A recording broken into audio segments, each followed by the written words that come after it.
ভারতের কলকাতার মিনি বাংলাদেশে চলছে হাহাকার।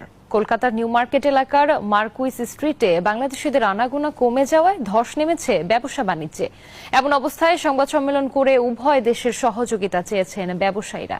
নিরাপত্তার নিশ্চয়তা দিয়ে বাংলাদেশিদের ভ্রমণে যাওয়ার আহ্বান তাদের। কলকাতা থেকে ভাস্কর সর্দারের তথ্যচিত্রের ডেস্ক রিপোর্ট।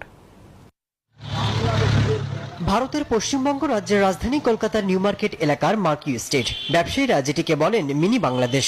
তবে সাম্প্রতিক পরিস্থিতিতে বাংলাদেশি নাগরিকদের উপস্থিতি কমে যাওয়ায় সেখানকার ব্যবসা বাণিজ্যে ধস নেমেছে। বেশিরভাগ দোকানপাট বন্ধ, নেই ক্রেতা সমাগম। আগে যেরকম লোকজন থাকতো এবার ওই রকম দেখতে পাচ্ছি না। এটা ভিসা ইস্যুই বলা যায়।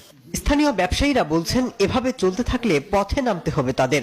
আমাদের ব্যবসাটা ডুবে গেছে। আজকে দেখুন, আমি ব্যবসা করি বাসের ব্যবসা। বাসগুলো ব্যাংক থেকে আমার ঋণ করিয়ে বাসগুলো রাস্তায় চালাতে হচ্ছে।